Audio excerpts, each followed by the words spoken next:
Salam sejahtera, saya Dr. Rizwan Syafiq dari saluran Teman Kesihatan. Hari ini saya akan mengupas satu topik yang amat kritikal, iaitu kegagalan jantung.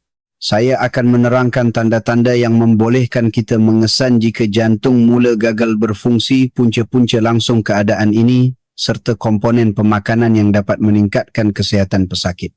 Oleh itu, saya amat menyarankan anda menonton perkongsian ini sehingga tamat. Segmen ini bukan sahaja penting bagi mereka yang sudah mempunyai masalah peredaran darah, malah sangat bermanfaat untuk individu yang sehat sebagai sebahagian daripada langkah pencegahan awal dalam menjaga jantung kita. Kita perlu mengesan gejala membimbangkan lebih awal kerana kegagalan jantung adalah penyakit yang progresif, namun pengesanan dan rawatan awal mampu menghentikan perkembangannya, malah dalam tahap tertentu dapat mengurangkan beberapa gejala yang dialami. Kegagalan jantung merupakan satu keadaan di mana jantung tidak lagi mampu mengepam darah dengan sempurna ke seluruh sel, tisu dan organ dalam badan kita. Hal ini menyebabkan bekalan darah yang membawa oksigen dan nutrien tidak mencukupi, sekaligus mencetuskan pelbagai kesan kesihatan yang serius. Terdapat banyak faktor yang menyebabkan ruang jantung tidak dapat diisi dengan betul atau mengganggu proses pengepaman darah ke seluruh badan. Punca utamanya termasuklah penyakit jantung iskemik yang sering berkembang selepas serangan jantung. Selain itu, tekanan darah tinggi yang tidak terkawal atau tidak dirawat dengan secukupnya merupakan faktor risiko yang besar.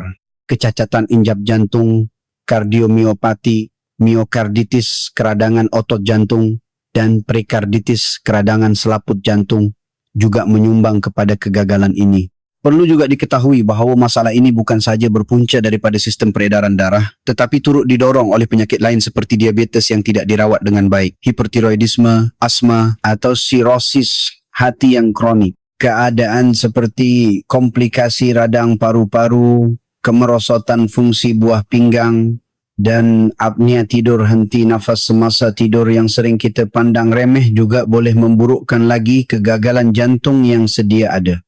Walaupun risiko meningkat seiring usia, terutamanya bagi mereka yang berumur 60 tahun ke atas, kegagalan jantung sebenarnya boleh berlaku pada mana-mana peringkat umur, termasuk kanak-kanak dan remaja. Salah satu gejala yang paling kerap dan jelas bagi kegagalan jantung adalah sesak nafas. Ini berlaku kerana jantung tidak cukup kuat untuk mengepam darah, menyebabkan cecair mula terkumpul di dalam paru-paru. Pada peringkat awal, sesak nafas biasanya berlaku semasa melakukan aktiviti fizikal yang berat, namun lama-kelamaan ia muncul walaupun semasa melakukan tugasan harian yang ringan seperti mengemas tempat tidur, mencuci pinggan, menyediakan makanan, atau ketika mandi. Sesak nafas ini juga boleh berlaku semasa tidur sehingga mengejutkan anda daripada lenyap. Dalam situasi ini, pesakit biasanya berasa lebih lega jika tidur dengan bantal yang tinggi atau dalam posisi separa duduk. Terdapat juga dysnosci yang muncul kira-kira 1 hingga 2 minit selepas berbaring dan hilang selepas duduk, atau dysnosci yang muncul selepas 2 hingga 3 jam berbaring dan hanya reda selepas duduk selama setengah jam atau lebih. Malah ada jenis sesak nafas yang dipanggil bendopnea, iaitu sesak nafas yang berlaku apabila seseorang membongkok, misalnya semasa memakai kasut, dan biasanya muncul selepas 30 saat dalam posisi tersebut. Gejala ini sering disertai dengan batuk kering dan nafas berdehit wheezing, malah batuk tersebut kadangkala mengeluarkan kahak berwarna merah jambu yang menandakan risiko serius edema pulmonari, paru-paru berair. Pesakit juga sering melaporkan rasa letih yang melampau dan kelemahan umum.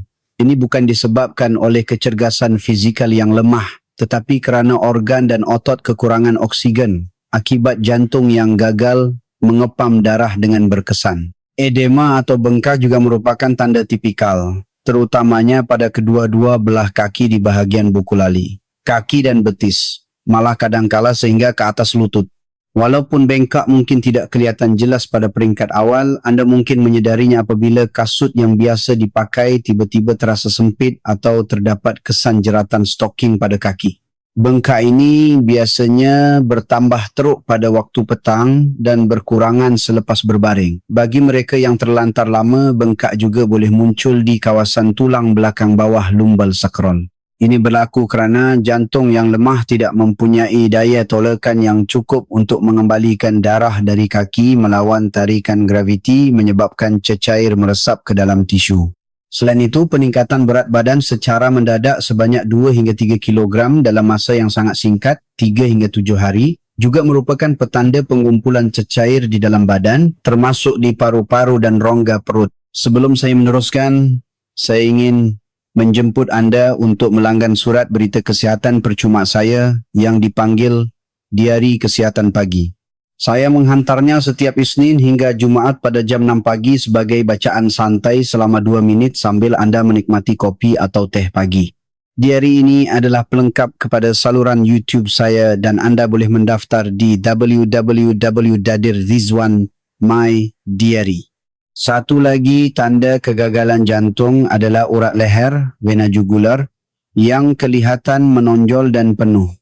Secara normal, urat leher tidak seharusnya menonjol lebih daripada 2 cm di atas tulang dada.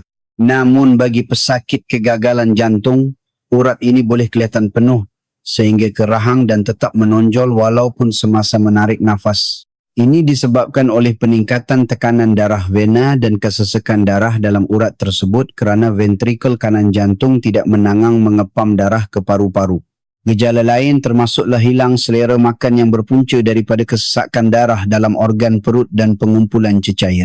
Pesakit sering merasa perut penuh atau sakit selepas makan, terutamanya hidangan yang berlemak dan berat. Kegagalan ventrikel kanan juga boleh menyebabkan hati membesar sekaligus meningkatkan ketidakselesaan perut, manakala kesesakan vena di sekitar perut dan usus boleh menyebabkan sembelit. Keadaan ini sering membawa kepada penurunan berat badan, pengurangan jisim otot, anemia dan kekurangan zat makanan secara umum. Nokturia, iaitu kekerapan membuang air kecil beberapa kali pada waktu malam, juga merupakan petanda biasa kerana fungsi buah pinggang bertambah baik apabila badan berada dalam posisi baring. Sebaliknya, pada waktu siang, pengaliran darah yang lemah boleh menyebabkan kencing menjadi sangat sedikit oliguria. Walau bagaimanapun, nokturia juga boleh disebabkan oleh masalah lain seperti diabetes, kegagalan buah pinggang, pembesaran prostat atau jangkitan pundi kencing. Bagi warga emas, gangguan neurologi seperti pening kepala, kesukaran menumpukan perhatian, gangguan ingatan, pengsan dan rasa mengantuk selepas makan juga boleh berlaku akibat pengaliran darah ke otak yang terjejas. Perlu juga diperhatikan bahawa bagi mereka yang sudah mengambil ubat-ubatan tertentu, beberapa gejala mungkin merupakan kesan sampingan ubat seperti pening kepala akibat tekanan darah rendah atau batuk kering yang disebabkan oleh penghalang AC. Berdasarkan literatur saintifik, terdapat beberapa langkah praktikal yang boleh membantu mengurangkan kesan kegagalan jantung atau menjaga kesihatan jantung secara umum.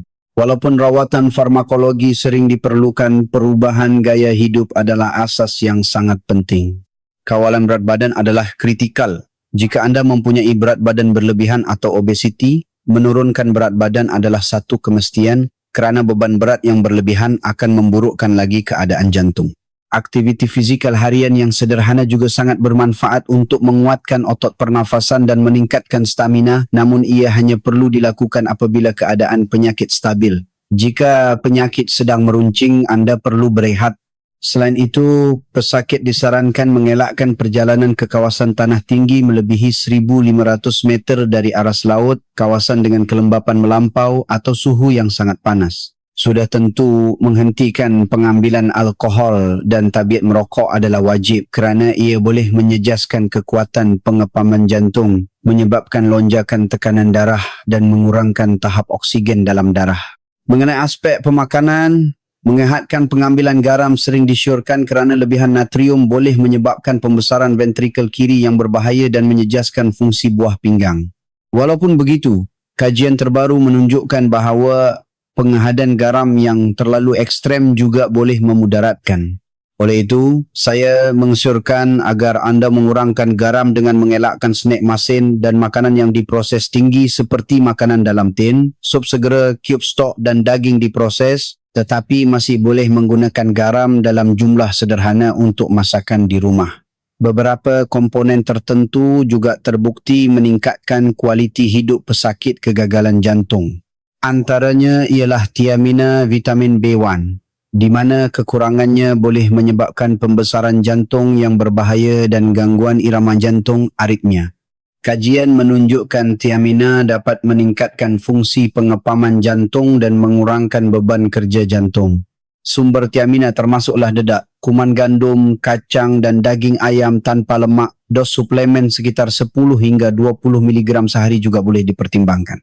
Koenzim Q10 juga sangat bernilai, di mana kajian menunjukkan pengambilan 100 mg sebanyak 2 atau 3 kali sehari dapat mengurangkan risiko kematian akibat kegagalan jantung sebanyak 31% serta meningkatkan stamina fizikal. Selain itu, pastikan tahap vitamin D dalam badan mencukupi kerana kekurangan vitamin ini dikaitkan dengan risiko kegagalan jantung yang jauh lebih tinggi. Asid lemak omega 3 yang terdapat dalam ikan seperti sardin, salmon dan kembung juga sangat penting untuk meningkatkan pengepaman ventrikel kiri. Pengambilan 2 gram sehari disyorkan bagi mereka yang tidak makan ikan.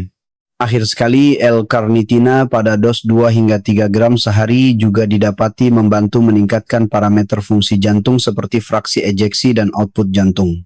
Saya berharap perkongsian ini memberikan maklumat praktikal untuk anda lebih mengenali tubuh badan sendiri. Jika anda ingin mengetahui lebih lanjut tentang pemakanan untuk menguatkan jantung, sila tonton video yang terpapar pada skrin sekarang. Terima kasih atas perhatian anda dan jumpa lagi dalam episod akan datang.